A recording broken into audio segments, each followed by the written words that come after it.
بسم اللہ الرحمن الرحیم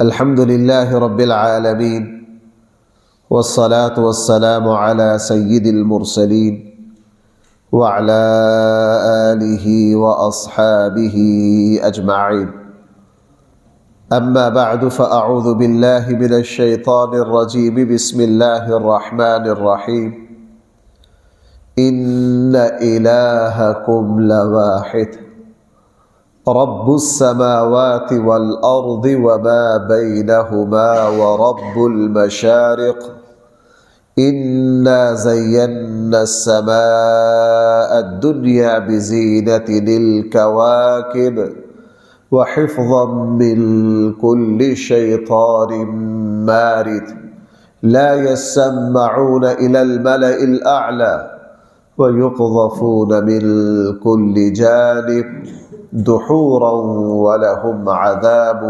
واصب إلا من خطف الخطفة فأتبعه شهاب ثاقب صدق اللہ مولانا العظیم۔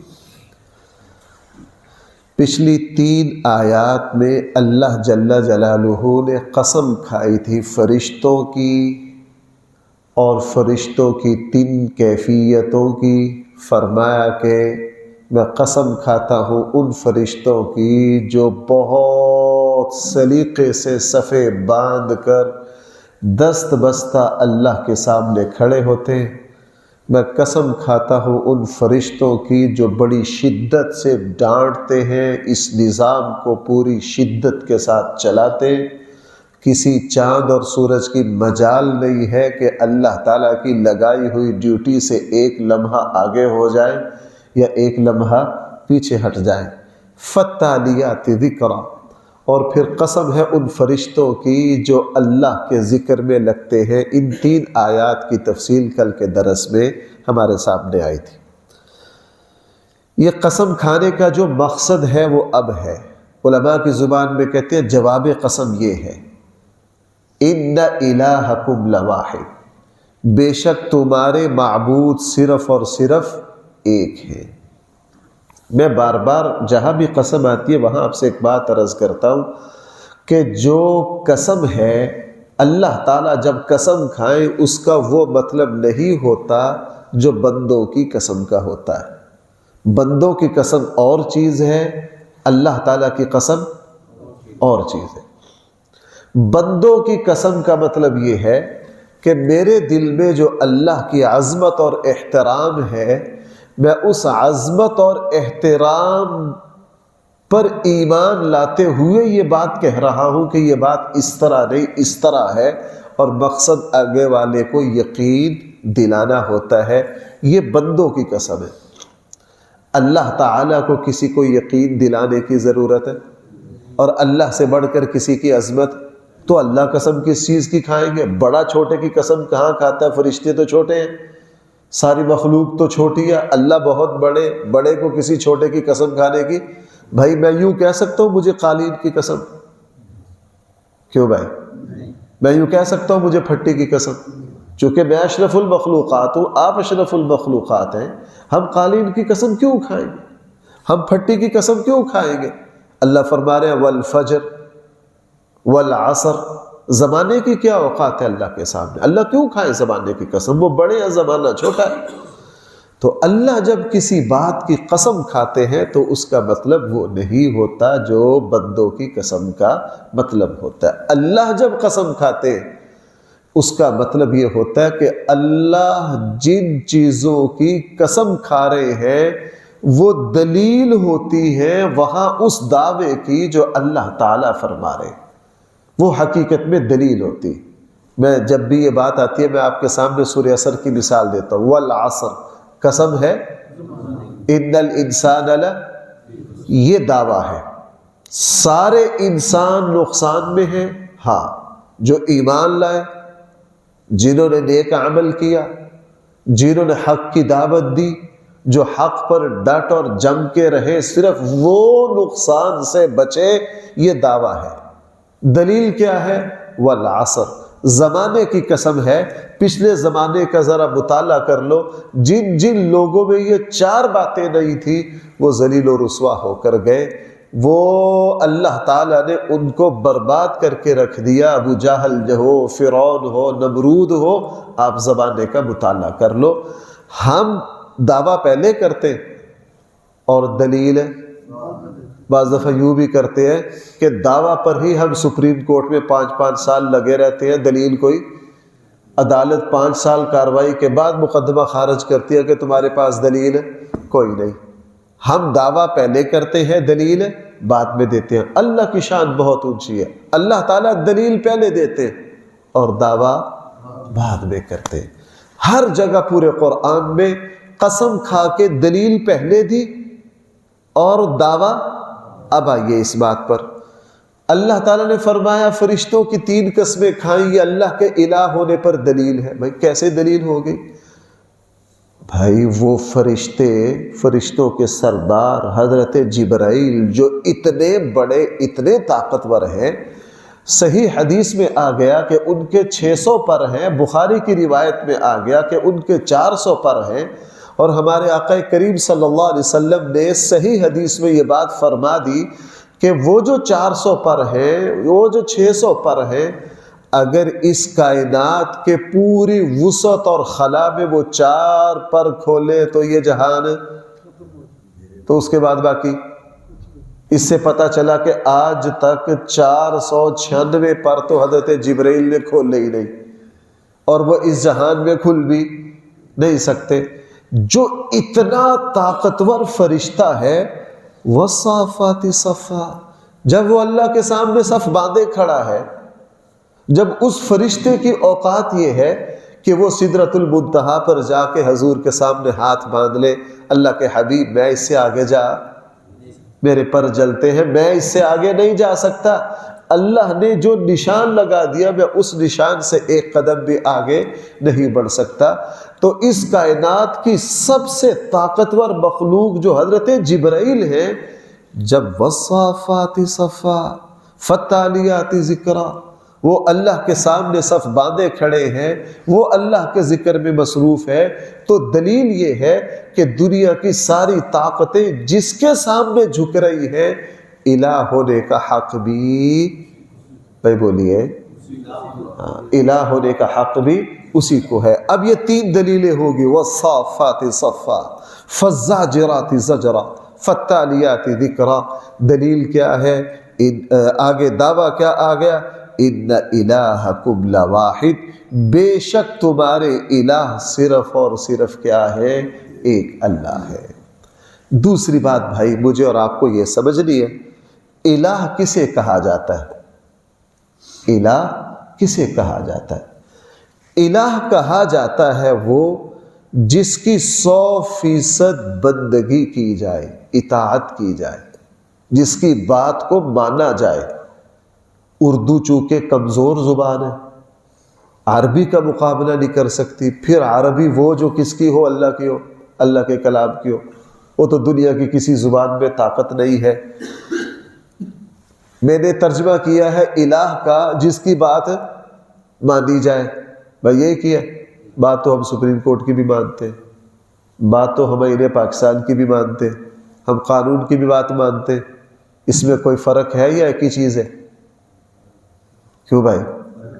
اب ہمیں اتنی لمبی تشریح کرنی پڑے گی اردو میں، لیکن یہ اللہ کا کلام ہے، وہ ایک جملے میں اس بات کو نپٹا دیتے ہیں۔ الہ اسے کہا جاتا ہے، ہم حکومت کی بات بعض دفعہ مانتے ہیں نہ چاہتے ہوئے، دل میں کوئی عقیدت اور عظمت نہیں ہے، لیکن ہم مجبور ہے، قانون ہے، اس پر عمل کرنا ہے۔ الہ اسے کہا جاتا ہے جس کی اطاعت اور بندگی کی جائے پورے دل کی خوشی سے۔ بھائی کس سے؟ اب ہم فجر کی نماز پڑھنے آئے ہیں، بھائی ہم دل کی عظمت سے آئے ہیں کہ نہیں؟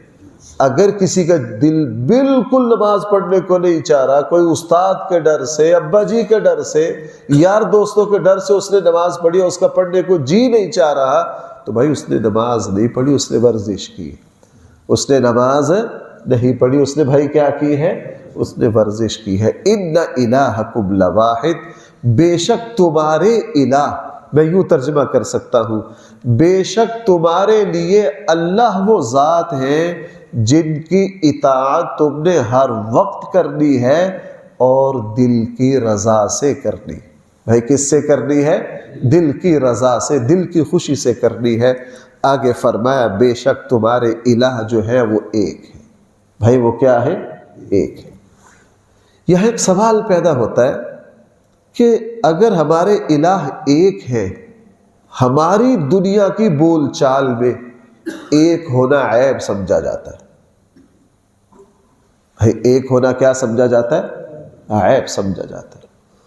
ہمارے یہاں اگر کوئی اکیلا ہو، نہ اس کے بہن نہ بھائی نہ چچے نہ تائے، پورے خاندان کا وہ اکیلا ہے، بھائی یہ اس کے لیے کمزوری ہے یا طاقت؟ اس کے لیے کمزوری۔ اگر کوئی ایک ہو اس کے لیے جوڑے نر اور مادہ میں اگر کوئی صرف اکیلا نر ہے، مذکر ہے، اس کے ساتھ مؤنث نہیں ہے، تو یہ اس کے لیے کیا ہے؟ عیب۔ اس لیے اسلام میں اگر کوئی بغیر شادی کے رہے، بغیر جوڑے کے رہے، تو یہ کیا ہے؟ اس کے لیے عیب ہے۔ بالکل صحیح ہے کہ ایک ہونا عیب ہے، لیکن ایک ہونا عیب ان کے لیے ہے جو محتاج ہو اور جو مخلوق ہو۔ بھائی کیا ہو؟ جو محتاج ہو اور مخلوق ہو، ان کے لیے ایک ہونا عیب ہے۔ جو محتاج نہ ہو، خالق و مالک ہو، بھائی اس کے لیے ایک ہونا عیب نہیں ہے، بلکہ اس کے لیے ایک ہونا کیا ہے؟ کمال ہے، کمال ہے۔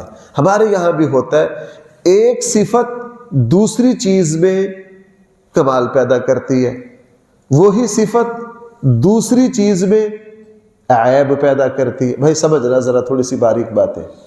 ایک ہی صفت ایک چیز میں ہو تو کیا پیدا کرتی ہے؟ عیب۔ اور دوسری چیز میں ہو، میں مثال دیتا ہوں آپ کو، بھائی میٹھا ہونا، میٹھا ہونا آج کل کنو آ رہا ہے، موسمی آ رہی ہے، اگر میٹھی ہو تو اس کے لیے عیب ہے کہ کمال ہے؟ کمال ہے۔ اچھا آلو بھی منڈی میں آ رہا ہے، اگر آلو میٹھا ہو بولیے، اب وہی میٹھا ہونا موسمی میں گیا تو کیا ہو گیا؟ اور وہی میٹھا ہونا آلو میں آیا تو کیا ہو گیا؟ بھائی کڑوا ہونا، کیا؟ کڑوا ہونا۔ کڑوا ہونا بظاہر ہم سمجھتے ہیں کہ ایک خامی ہے، نہیں، کسی جگہ خامی ہے، کسی جگہ کمال ہے۔ اگر ہم نے کوئی پھل خریدا، وہ اندر سے نکل آیا کڑوا، وہ اندر سے کیا نکل آیا؟ بھئی اس کے لیے کیا ہے؟ اچھا آپ نے تمباکو خریدا، وہ دبا کے کڑوا نکلا، تو کسی تمباکو پینے والے سے پوچھو کہ وہ کیا ہے؟ وہ ہندوستان میں ایک صاحب، پرانی بات ہے، ایک دکان پر گئے، اس نے کہا یار جو سب سے کڑوا تمباکو ہے وہ دے دو۔ آگے والے نے کہا یار سب سے کڑوا تو اللہ کا نام ہے، سب تو کڑوا تو کیا ہے؟ شور مچ گیا ہو، اس نے اللہ کی بے ادبی کر دی، توہین کر دی، اس نے اللہ کے نام کو سب کو کڑوا کہہ دیا۔ اس علاقے کے جو سب سے بڑے عالم دین تھے، ان کے پاس فتویٰ گیا، انہوں نے کہا بے وقوفو، اس نے تمباکو کے ساتھ کڑواہٹ میں اللہ کو تشبیہ دے کے اللہ کی بے ادبی نہیں کی، بلکہ اللہ کا کمال پیدا کیا ہے۔ اس لیے کہ جب اس نے تمباکو کے سیاق و سباق میں اللہ کے نام کو کڑوا کہا ہے، تو اس چونکہ تمباکو میں کڑوا ہونا کیا ہے؟ کمال ہے۔ اب کوئی کہہ دے اللہ اس طرح میٹھا ہے جس طرح آلو میٹھا ہو، تو یہ بے ادبی ہے کہ نہیں؟ اس لیے کہ میٹھا ہونا آلو میں کیا ہے؟ ہے۔ اگر کوئی کہے اللہ کا نام آم کی طرح میٹھا ہے، اب اللہ کی تعریف ہو گئی، چونکہ میٹھا ہونا آم میں کیا ہے؟ کمال ہے۔ اب اس کو سمجھیے، اس پر اعتراض کیا گیا، قل هو اللہ احد۔ ایک مستشرق نے اس موضوع پر کتاب لکھ ماری، وہ بدبخت اس نقطہ تک کیسے پہنچ سکتا ہے؟ چونکہ اس نقطہ تک تو پہنچانا تھا نبی نے۔ بھائی اس نقطے تک کس نے پہنچانا تھا؟ نبی نے، عقل کے ذریعے۔ اس نے کہا جی تم شور مچاتے ہو، قل هو اللہ احد، اللہ ایک ہے، اللہ ایک ہے۔ وہ پہلے دیکھ تو لو کہ ایک ہونا عیب ہے۔ ایک ہونا کیا ہے؟ عیب ہے۔ تم اللہ کو ایک بناتے ہو، یہ اللہ کے لیے تم عیب پیدا کرتے ہو۔ ایک ہونا دنیا میں کوئی کمال نہیں ہے، ایک ہونا عیب ہے، تو اس نے ساری توحید کی بنیاد ہلا دی۔ بالکل ایک ہونا عیب ہے، لیکن یہ مخلوق کے لیے ہے، یہ محتاج کے لیے ہے۔ جو محتاج نہ ہو اس کے لیے جوڑا ہونا عیب ہے۔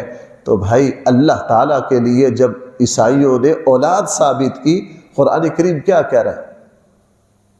تکاد السماوات یتفطر، قریب ہے جن لوگوں نے یہ کہہ دیا کہ اللہ تعالیٰ کی اولاد ہے، یہ اتنا خوفناک جملہ اور اللہ کی بے ادبی ہے، قریب ہے کہ اس کی غلاظت سے زمین و آسمان پھٹ جائے، زمین و آسمان سے پھٹ جائے۔ کیوں؟ جوڑا ہونا میرے اور آپ کے لیے کمال ہے، اور اللہ کے لیے کیا ہے؟ عیب ہے۔ ایک ہی چیز ادھر جاتی ہے، مرد اور عورت میں دیکھ لیجئے، مرد اور عورت میں دیکھ لیجئے، اللہ تعالیٰ نے ایک ہی چیز مرد کے لیے کمال رکھی ہے، وہی چیز اگر عورت میں آ جائے تو عیب ہے۔ عورت میں ایک چیز اللہ نے کمال رکھی ہے، وہی چیز کس میں چلی جائے؟ مرد میں چلی جائے تو بھائی وہ اس کے لیے کیا ہو جاتی ہے؟ اب ہم اس کو سب ان الہکم لواحد، بے شک تمہارے معبود حقیقی جو ہے وہ صرف اور صرف کیا ہے؟ ایک ہے۔ رب السماوات والارض، آسمانوں کا اور زمینوں اور جو کچھ ان کے درمیان ہے، ان کا رب کون ہے؟ بھائی میں آپ حضرات سے ہر جگہ یہ عرض کرتا ہوں، اللہ تعالیٰ کے جو صفاتی نام قرآن میں ہے نا، آپ عرصہ سے سال سے ہم اکٹھے ہوتے ہیں یہاں قرآن کریم کے درس کے لیے۔ قرآن کریم کے طالب علم کو بعض باتیں ایک منٹ کے لیے بھی بھلانی نہیں چاہیے۔ ان میں سے ایک یہ ہے کہ قرآن کریم میں جہاں جہاں اللہ کی صفت آتی ہے وہ کسی مناسبت کی، بھائی میری بات سمجھ پا رہے؟ بار بار دیکھو، پیچھے ہے الہکم لواحد، یعنی اللہ کی صفت الہ آئی ہے، اور آگے کیا ہے؟ بھئی پڑھی آیت، آگے کیا ہے؟ رب السماوات، اور آگے پھر کیا ہے؟ رب المشارق۔ یہاں رب کیوں لائے؟ یہاں بھی الہ لے آتے، یہاں بھی الہ لے آتے۔ جہاں بھی اللہ کی صفت آتی ہے بدل بدل بدل بدل بدل بدل کر وہاں کوئی نہ کوئی مناسبت ہوتی ہے۔ یہاں فرمایا زمین و آسمان کا رب۔ اب رب کسے کہتے ہیں؟ رب کہتے ہیں جو اپنی مخلوق کو پیش آنے والے تمام مراحل کی ضروریات کو سمجھتا بھی ہو، ان کو پورا بھی کرتا ہو، اور ہر مرحلے میں پیش آنے والی ضرورت کو پورا بھی کرتا ہو، بھائی اس کو کیا کہتے ہیں؟ اب باری تھی زمین و آسمان کی، چونکہ زمین و آسمان کو تمام مراحل میں، اس کے درمیان والی مخلوق کو تمام مراحل میں اللہ کے فضل کی ضرورت تھی، اس لیے صفت کون سی آئی؟ اب بچہ پیدا ہوا، پیدا ہوتے ہی اس کی ضروریات کچھ اور ہے، 4 سال کا ہوگا اس کی ضروریات، 12 سال کا ہوگا اس کی ضروریات، 40 پر پہنچے گا اس کی ضروریات۔ تو بھائی ہم پیدائش سے لے کے موت تک مراحل میں چلتے ہیں، تو جس جس مرحلے میں جو جو ضرورت پیش آتی ہے بھائی اللہ اس کو کیا کرتے ہیں؟ اب یہ جو 18 سال کے 20 سال کے بچے ہیں، اگر اللہ ان کو سارے اختیارات دے دے تو اپنے آپ کو تباہ کریں گے کہ نہیں؟ اللہ نے یہ عمر پڑھنے کے لیے، سیکھنے کے لیے رکھ دی۔ اللہ اس عمر میں دیتا، ماں باپ کا محتاج رکھتا ہے۔ اللہ کو پتا عمر 18 سال ہے، اگر اس کو با اختیار بنا دیا، سب سے پہلے 5 لاکھ کا تو یہ موبائل خریدے گا، 5 لاکھ کا تو یہ کیا کرے گا؟ اگلے دن یہ موٹر سائیکل وہ خریدے گا جو 500 کی سپیڈ پر جائے، اور تیسرے دن اپنے آپ کو کیا کر لے گا؟ مار لے گا۔ اللہ اس کو، وہ رب ہے بھائی، وہ کیا ہے؟ وہ رب ہے، اس کو پتہ ہے کہ اس کو محتاج رکھو۔ اور جب 25 سال 30 سال پر جا کر تھوڑی عقل پختہ ہو گئی، سیکھ لیا، سمجھ آ گئی، اب اللہ اس کے شادی کے مراحل لاتے ہیں، ایسے ایسے اس کو کیا بناتے ہیں؟ با اختیار بناتے ہیں۔ اور اسی طرح بابا جی بھی تھوڑی سی سن لیں، اگر اللہ جل جلالہ ہمیں 60 پر 50 پر جا کر اوپر جا کے کمزور نہ کرے تو یہ پیسے کمانے سے بازی نہ آئے، یہ پیسے کمانے سے بازی نہ آئے. اس نے دنیا کی جو سپیڈ لگا رکھی اس نے بریک ہی نہیں لگانی. اللہ کیا کرتے ہیں 70 پہ لے جا کے اس کے گھٹنوں میں درد، اس کے گوڈے درد کرتے. اللہ اس کو کیا کرتے ہیں کمزور کرتے ہیں، بھاگ نہ سکے، کہیں جا نہ سکے. اللہ تعالیٰ دنیا سے ایستا ایستا اس کو رخ موڑ کر کس کی طرف کر لیتے ہیں؟ اپنی طرف کر لیتے ہیں. اب مسجد میں ہے، تہجد پڑھ رہا، ذکر و اذکار کر رہا. اللہ تعالیٰ کو پتہ ہے اس کی عمر کا آخری حصہ ہے، اگر اس کو کمزور نہ کیا تو جناب اس نے کروڑ کو 1.5 کروڑ کرنے کے چکروں میں آرام سے نہیں بیٹھنا. رب عجیب صفت ہے اللہ کی. بھائی رب کیا ہے؟ ہاں عجیب صفت ہے. اس لیے قرآن کا آغاز ہی کسے کہ الحمدللہ رب العالمین. عالم بہو عالمین، پتہ نہیں کتنے عالم ہیں، لیکن جتنے بھی عالم ہیں ان میں جتنی بھی مخلوق ہے، اس مخلوق کو جتنے بھی مراحل پیش آتے ہیں ان تمام مراحل کی ضروریات کو پورا کرنے والا بھائی کون ہے؟ رب ہے. اسی لیے الحمدللہ رب العالمین.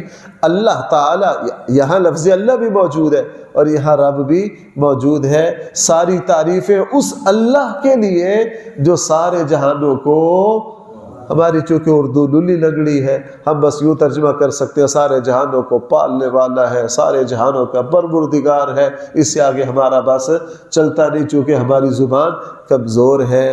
اس نے فرمایا رب السماوات والارض، وہی آسمانوں کا بھی رب ہے اور وہ زمین کا بھی، وما بینہما، اور جو کچھ اس کے درمیان ہے، وہ رب المشارق، وہی سارے مشرقوں کا رب ہے. ابھی اس آیت میں کچھ اور باتیں ہیں انشاءاللہ اسی آیت سے اللہ نے توفیق دی تو دوبارہ چلیں گے.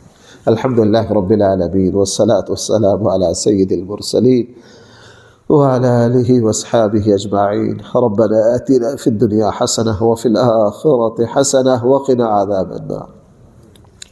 صلى الله تعالى على خير خلقه سيدنا مولانا محمد وآله وأصحابه أجمعين برحمتك يا أرحم الراحمين.